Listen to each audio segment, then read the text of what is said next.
Nous allons procéder à une analyse phrase par phrase de la fin du texte. Dans cette première phrase, nous apprenons qu'au moment où Micromégas devient un adolescent, un jeune adulte, c'est-à-dire au sortir de l'enfance, vers 450 ans, ici, bien sûr, l'âge indiqué est fantaisiste et relève du registre merveilleux. Donc, au moment où il rentre dans l'âge adulte, il se lance dans une étude des insectes. Comme nous l'indique cette phrase, il disséqua beaucoup de ces petits insectes qui n'ont pas 100 pieds de diamètre et qui se dérobent aux microscopes ordinaires. La deuxième partie de la phrase nous indique qu'à partir de ce travail, il écrit un livre qualifié de fort curieux. Fort est un adverbe intensif, équivalent à très. Le terme de curieux peut avoir plusieurs sens. Le premier sens, c'est ce qui pousse à la curiosité, qui suscite l'intérêt par sa valeur. Mais c'est aussi ce qui est étrange ou bizarre, et surtout ce qui est différent de ce qu'on a l'habitude de lire. Le mais qui suit souligne que malgré l'intérêt, la nouveauté du livre, Micromégas a eu des problèmes, ce qui est signifié par le terme quelques affaires. Voltaire semble ici ne pas adhérer à cette position. Pour lui, les problèmes que rencontre Micromégas à cause de son livre ont quelque chose d'absurde, de stupide. Dans cette deuxième phrase, il est question du moufti de son pays, c'est-à-dire du représentant de la religion. Attention, bien qu'il s'agisse ici d'un musulman, Voltaire veut surtout dénoncer la religion dans son ensemble, et pas une religion en particulier. Ce moufti est qualifié de grand vétillard et fort ignorant.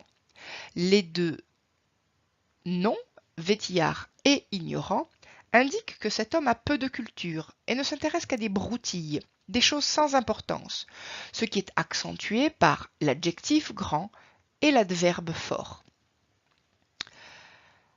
Ainsi, ce moufti a lu le livre de Micromégas et il trouve dans ce livre des propositions, c'est-à-dire des idées, qu'il va juger suspectes, malsonnantes, téméraires, hérétiques, sentant l'hérésie.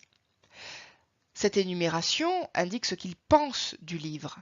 Il le juge donc comme un livre présentant des problèmes, des idées contraires à la religion.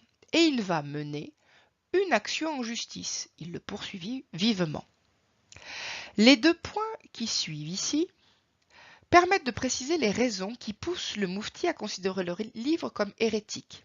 En effet, la forme substantielle des puces, c'est-à-dire le principe qui donne une manière d'être aux choses, qui donne leurs attributs, est la même que celle des colimaçons, c'est-à-dire des escargots. Micromégas, dans son livre, pose le fait que les puces et les escargots auraient les mêmes attributs, les mêmes principes de fonctionnement, fonctionneraient de façon similaire. Ce genre d'idée fait peur, est considérée comme dangereuse par l'Église au XVIIIe siècle, car quelqu'un pourrait dire par exemple que l'homme et le singe relèvent de la même forme substantielle. Dans cette dernière diapositive, nous assistons au procès de Micromégas, ce qui se caractérise par la présence du champ lexical de la justice, avec ce défendit, procès, condamné ou encore jurisconsulte. Lors de ce procès, on nous explique que Micromégas mit les femmes de son côté.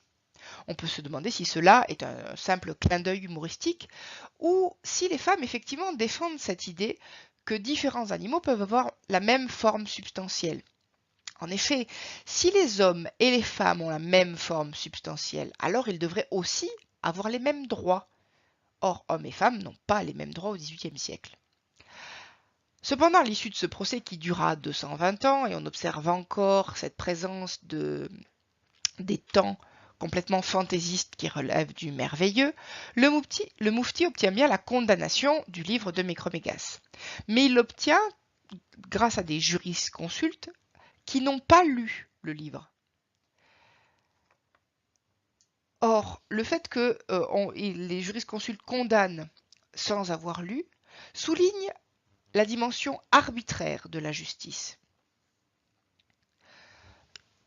Dans la dernière partie, Voltaire désigne Micromégas par le terme l'auteur donc du livre, et celui-ci est donc banni, non pas de sa planète, mais de la cour, ce qui revient à peu près au même, et cela pendant 800 ans.